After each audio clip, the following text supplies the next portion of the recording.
జై శ్రీమన్నారాయణ. మీ శ్రీవారదాసులు. ఈరోజు కార్తీక మాసంలో భాగంగా 21వ అధ్యాయాన్ని తెలుసుకోవడానికి ప్రయత్నిద్దాం. ఋషివర్యులు ఏ కథ చెప్పారో అందులో మనకి ఏ ఉపయోగపడతాయో తెలుసుకుందాం. జై శ్రీమన్నారాయణ. శ్రీ గురుభ్యో నమః. 20వ అధ్యాయానికి ఇది కొనసాగింపు అనమాట. 21వ అధ్యాయం. పురంజయుడికి సామంతులకు మధ్య యుద్ధం భయంకరంగా కొనసాగుతోంది. రణక్షేత్రం అంతా తలలు తెగిన మొండెములు, గుర్రాలు, ఏనుగుల యొక్క కళేబరాలతో హాహాకారాలతో నిండిపోవడంతో చూడడానికి రుద్రభూమిలాగా ఉంది. కాంబోజరాజు పురంజయుడి మీదకి ధనుర్బాణాలతో దూసుకుని వస్తున్నాడు. అతడిపై బాణ వర్షాన్ని కురిపించాడు. పురంజయుడు వేసిన బాణాలను కాంబోజరాజు ఒడిసి పట్టుకుని తిరిగి వాటినే అతనిపై ప్రయోగిస్తున్నాడు. పురంజయుడి శరీరం దెబ్బతిన్నది. విజయము కనుచూపు మేలలో లేదని గమనించిన పురంజయుడు సంధ్యా సమయంలో కోటలోకి పారిపోయాడు. అంతఃపురంలో ఒంటరిగా కూర్చుని విచారిస్తున్నాడు పురంజయుడు. ఇంతలో సుశీలుడనే పురోహితుడు పురంజయుడి దగ్గరకు వచ్చాడు. రాజా, శత్రువులను గెలవడానికి నీ సామర్థ్యం వృధా అయ్యింది. దైవబలం లేనిదే నువ్వు విజయాన్ని సాధించడం అసాధ్యం. ఇది కార్తీక మాసం, పరమ శుభప్రదమైన మాసం.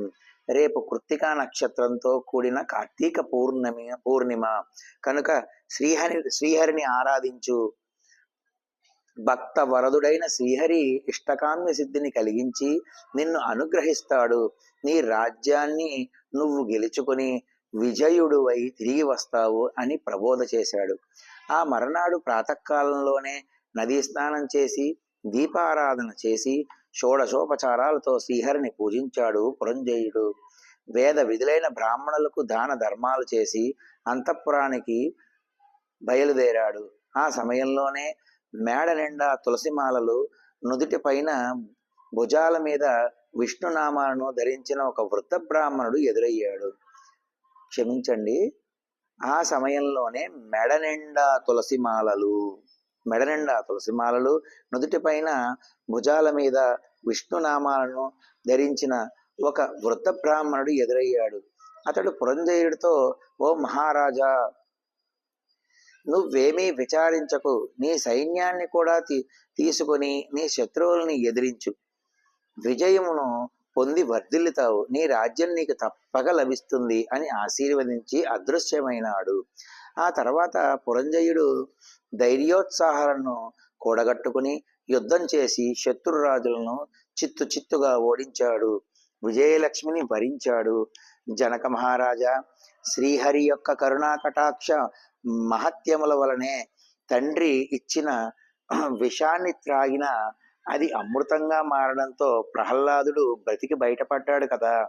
శ్రీహరి అనుగ్రహంతోనే బాలధ్రువుడు చిరంజీవిత్వాన్ని పొంది అత్యున్నత స్థానానికి చేరుకోగలిగాడు కదా. ఈ కార్తీక స్నానం, దీపారాధన, పరమాత్మ అర్చన ఏ జాతి వారికైనా పుణ్యాన్ని కలిగించి ఈప్సిత సిద్ధిని ప్రసాదిస్తాయి. భక్తవత్సలుడైన శ్రీహరి కృపాకటాక్షాలకు పాత్రులై వశిష్ఠ, వ్యాస, అంబరీష, సౌనకాది మహర్షులెందరో తరించారు. నిరాకారుడు, నిరంజనుడు, నిర్వికల్పుడు, సహస్రభాను తేజుడు, సర్వాంతర్యామి, నిత్యానందుడు అయిన పరమాత్మ శ్రీమన్నారాయణుడిగా సాకారుడై 14 లోకాలను తన పొట్టలో ఉంచుకొని కాపాడుతున్నాడు. అటువంటి శ్రీమన్నారాయణుని కృపా కటాక్షాది వీక్షణాలు కలగడం, అతడి అనుగ్రహానికి పాత్రులం కావడం కంటే గొప్పది మరొకటి ఏదీ లేదని రాజర్షికి బ్రహ్మర్షి వశిష్ఠుడు శ్రీహరి యొక్క కార్తీక మాస ఔన్నత్య మహత్యాలను పరి విధాల వివరించి అనుగ్రహించాడు. 21వ అధ్యాయము సమాప్తమైనది. చాలా సంతోషం. చూసారా, శ్రీమన్నారాయణుణ్ణి పూజిస్తే ఆ యొక్క రాజుగారు విజయలక్ష్మిని వరించాడు. విజయం ఆయన సొంతమైంది. ఏమండి, పూజిస్తే అయిపోతుందా? సమస్యలు ఇప్పుడు మెయిన్ ఏంటంటే ఈ కామెంట్ ఏమిటి, ఇచ్చేస్తే అయిపోతుందా అంటే అక్కడే నీకు అవ్వదు. ఇంకా ఎందుకు అవ్వదు? అయిపోతుందా అని నువ్వు సంశయం పడ్డావు, చూసావా? నమ్మకం లేదు అక్కడ. నీకు నమ్మకం లేనప్పుడు ఎలా అవుతుంది? అవ్వదు. కాబట్టి పూర్తి విశ్వాసంతో, నమ్మకంతో ఆచరించండి. ఉదాహరణకి నేను ఒక్క విషయం చెప్తాను నమ్మకం గురించి. ఒక వ్యక్తి వేరే దేశంలో ఉన్నారు. నేను ఈ యొక్క రామ పట్టాభిషేక సర్గ చదివితే ఉద్యోగం వస్తుంది అని చెప్పడంతో ఆ వ్యక్తి ఆ రామ పట్టాభిషేక సర్గ చదవడం ప్రారంభించాడు. కానీ ఆయనకి తిరగట్లే నోరు, ఆయనకి రావట్లే. ఆయన మొత్తానికి నా నెంబర్ సంపాదించి నాకు ఫోన్ చేశాడు. ఎందుకు అంటే ఆయన గురించి చెప్తున్నాను. ఆయన ఇంచుమించు 2 నెలలు 3 నెలల పాటు ఆ రామ పట్టాభిషేక సర్గలో ఉన్నటువంటి శ్లోకాలన్నీ కూడా నేర్చుకుని, పదే పస్తాలు వల్లేసుకుని, చదువుకుని, నేర్చుకుని, ఆయన రోజుకి ఒక్కసారి చెప్పున పట్టాభిషేక సర్గలో ఉన్నటువంటి 123 శ్లోకాలు ఒక్కసారి రోజుకి చెప్పున 11 రోజులు 11 సార్లు నిర్విఘ్నంగా, నిర్విరామంగా చేశాడు. చేస్తే ఆ చేసిన తర్వాత అతను చూడండి ముందు ఎంత పరిశ్రమ చేశారో. 2-3 నెలల పాటు నేర్చుకుని, అచ్చులు తప్పులు లేకుండా నేర్చుకుని, ఆ శ్రద్ధ, ఆ భక్తి, ఆ నమ్మకం అన్నమాట, నేర్చుకుని 11 రోజులు దీక్ష చేస్తే అతనికి ఉద్యోగం వచ్చింది. నంబర్ సంపాదించి మొత్తానికి నాకు ఫోన్ చేసి ఇలా జరిగింది గురుగారు, నేర్చుకుని మరి నేను చేశాను అన్నాడు. నాకు ఎంత సంతోషం అనిపించింది అంటే చాలా చాలా సంతోషం అనిపించింది. అంటే ఆయన భక్తికి నాకు, నా సంగతి పక్కన పెట్టండి, ఆ పరమేశ్వరుడు శ్రీరాముడే శుభ్రంగా ఆయన ప్రసన్నుడైపోయాడు.